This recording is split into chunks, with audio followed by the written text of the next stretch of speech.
81. Sin, Confession, and Dominion. Chalcedon Position Paper number 34, October 1982. By early summer of 1982, it was clear that the feminist Equal Rights Amendment to the U.S. Constitution was dead. The movement perished in part because of its own excesses. These excesses were born out of the mythology of modern man and man's view of himself as a victim rather than a sinner. Of course, ever since Adam and Eve, people have chosen to plead an innocence born of environmental premises. Adam and Eve both pleaded victimization. Their own hearts were good, but the environment led them astray. When the women's liberation movement made half the human race into victims and the other half into oppressors, it pushed the myth too far. One woman, in an impassioned book, portrayed all men at heart as rapists. Sadly, some clergymen in reviewing the work praised it. One wonders at their mentality, and certainly their womenfolk should.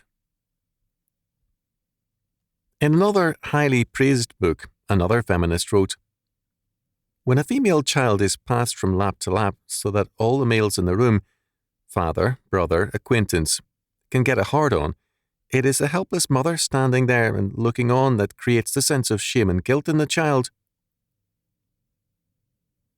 Prestigious publications praised this garbage, but attitudes like this have helped weaken the old foundations of humanistic thought, which has made us all into victims, and also all into oppressors. If we are male or female, we victimize sometime. If we are parents, we warp children. If we are rich, middle class, or poor, we somehow are responsible for the evils of our time. Responsibility, denied by environmentalism, has a habit of reappearing. We may be victims of our environment, but because we are someone else's environment, we are guilty not for our own sins, but for someone else's sins. This places us in an ugly predicament. Our own sins we can do something about, but we cannot do much about the sins of a man down the road. The doctrine of the conflict of interests and Darwinism has greatly increased the problem. Class or race or religious or social welfare is assumed to be basic to the human situation. The quote-unquote superior group is then, by definition, the oppressing group. If you are rich, you are, by common assumption, the oppressor of the poor. If you are white, you are racist. If you are male, you are guilty of sexism, and so on and on. But sin is common to us all.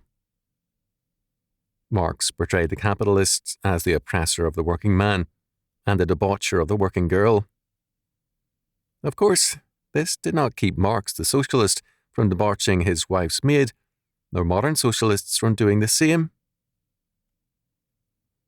Women executives can be as guilty of sexism as men, and as zealous in their pursuit of underlings. Moreover, the plain fact is that maids have often seduced their masters, or their masters' sons, no less than masters have seduced maids. Sin is not a property belonging to any race or class, nor is virtue. We have long been subjected to the myth of the innocent or oppressed class.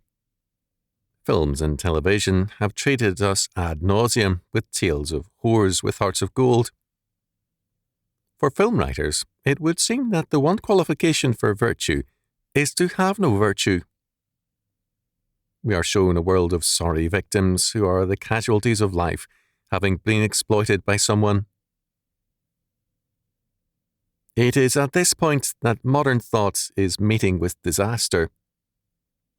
It denies the biblical doctrine of sin for a concept of an evil environment. We are all victims, but because we are all somebody's environment, we are all an evil force which needs bulldozing out of the way. Out of such an impasse, men see no escape. For some years now, we have seen a growing disaffection and distaste for modern thoughts on the part of the very children of our modern leaders. The student rebels of the 1960s came largely from liberal and permissive homes. They were indeed the children of the establishment. The rebellion of the 1960s has given way to cynicism and indifference. There is a dropping out into drugs, liquor, or simple existence without relevance. I talked briefly in the past year or so with the son of a prominent father, whose mother is also a part of the intellectual community. His parents were both dismayed, he said, because he had quit the university after less than 2 years to take a job. When I asked him why, he described the university as just plain shit. All they do is lay a guilt trip on you. This young man was very much a part of the modern culture in his habits and tastes, but he had broken with the essence of modernism, its doctrine of man as victim. When he saw his parents, he loved to offend them, by his own admission, by ridiculing their belief in the innocence of minority groups, unions, or anything else he could think of, not out of conviction, but out of contempt for the modern myth. The homosexuals and the feminists have both exploited the myth, and both are beginning to see the hints of its decline and even backlash. David, in Psalm 8, verse 4, asks the question of God, "What is man that thou art mindful of him?" To be mindful, in Hebrew, means to think well of, to consider favourably. In essence, mindfulness has a religious root. God is mindful of man because, first, man is his creation, made in his own image for righteousness, knowledge, holiness, and dominion. Second, God is mindful of man because he has given man a great calling, the task of subduing the earth and of exercising dominion over it. Genesis chapter 1, verses 26 to 28.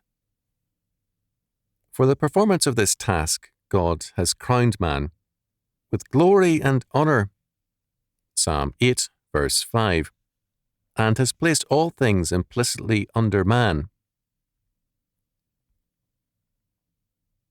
At least from Nietzsche to Stalin and the present, a major strand of humanism has seen man merely as manure for the creation of the future Superman or communistic man or the Great Society. Virtually all humanism has seen man as either good or as neutral in his moral nature, and hence as a victim of God or the environment. This view of man is now in decay. Freud rightly saw his role as critical in the destruction of the Enlightenment's optimistic view of man. Man, for Freud, is a product of his unconscious, and the unconscious is made up of the id, the anarchistic pleasure principle, man's will to live, of the ego, the reality principle and the will to death, and the superego, the teachings and effects of the immediate environment. The id and ego represent the past environment. Freud saw little hope for man in escaping from his past. While some of Freud's ideas are now under attack, his doctrine of man essentially remains in force, and it is contributing to the decay of the world of humanism. In answer to the question, "What is man that thou art mindful of him?" the modern world is answering that it is mindful of ideal man, the man of its imagined future. It is not mindful of independent man, Christian man, resisting man, or any man who refuses to bow down to the state. The modern state says, in effect, "Be a victim, and we will love you and care for you." But man today is seeing only the breakdown of the humanist order. In a play of 1967, The Hawk, a product of the experimental theatre, the hawk is a heroin peddler with an insatiable lust for victims. The hawk's litany is a simple one. He is an animal. He, quote-unquote, kills because he is hungry. Whatever happens has no moral meaning. We do what by nature we are impelled to do. The world of the hawk is beyond good and evil, beyond morality. It is a world in which all men are victims of their own nature, and their nature is a product of the past. In 1970, Michael Novak, in The Experience of Nothingness, said that the fundamental human question is, granted that I must die, how shall I live? Page 48. To this question, the modern mind has no answer. In fact, at that time, Novak himself could only say that there is no self over and apart from the world, only a self-intention with the world and a part of it, so that, better than speaking of the self, we should speak instead of a conscious world or a horizon. Page 55. Ethics, instead of being God's commandment, was, for Novak, at that time, simply man's, quote, invention, end quote, or, quote, creation, end quote, man's, quote-unquote, possibility. Page 79. For such opinions, men pay a price, or in Sean Manley's apt sentence, we pay for dreams. And dreams are broken by reality. What is man that thou art mindful of him? Has been answered increasingly with a rejection of mindfulness. Men are not even mindful of themselves, and suicidal habits are prevalent. To blunt one's mind with drugs or marijuana is certainly a blatant example of unmindfulness. Man, as victim, cannot confess sin. He can only indulge in self-pity. On the other hand, in the Bible, we have a different view. In Joshua chapter 7, verse 19, Joshua tells Achan, the sinner, My son, give, I pray thee, glory unto the Lord God of Israel, and make confession unto him. The word confession in the Hebrew is todah, which means confession and praise. Thus, when Joshua asks Achan to confess his sins, which carried a death penalty, he was also asking him to praise God. This gives us a glimpse into a radically different world than that of 20th century man, for whom confession means essentially self-abasement and humiliation. In the Bible, the confession of sin is a major step in the restoration of order, God's order, and it is thus a means toward praising God. The church of our day has lost the meaning of confession. A victim cannot make confession. A man created to be a priest, prophet, and king in Christ finds in confession his restoration into a royal estate and a great calling. Sin is any want of conformity unto, or transgression of, the law of God. According to the Westminster Shorter Catechism, question 14. Confession is the first step towards restoration into our God-appointed status and dominion. It is the recognition that we are not victims but sinners, and we are sinners because we have departed from and rebelled against God's mandate and calling. There are indications that, in earlier centuries of the Christian era, monarchs, before their coronation, had to make confession.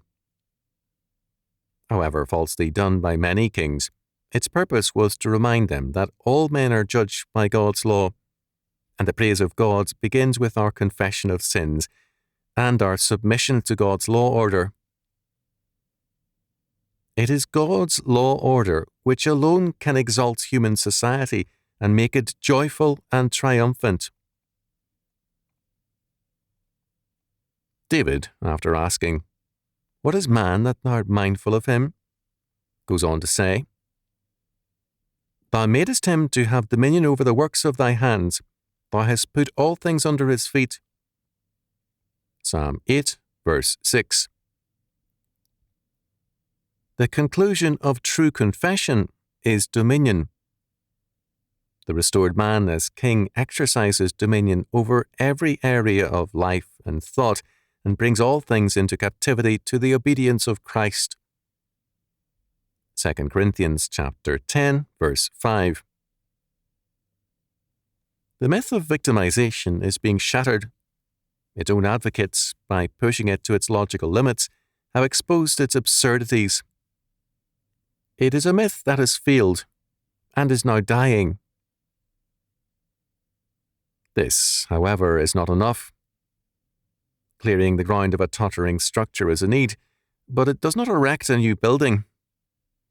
What is now needed is a strong and forthright emphasis on Christian reconstruction, on dominion man and his mandate to conquer every area of life and thought for Christ, and on the certainty of victory.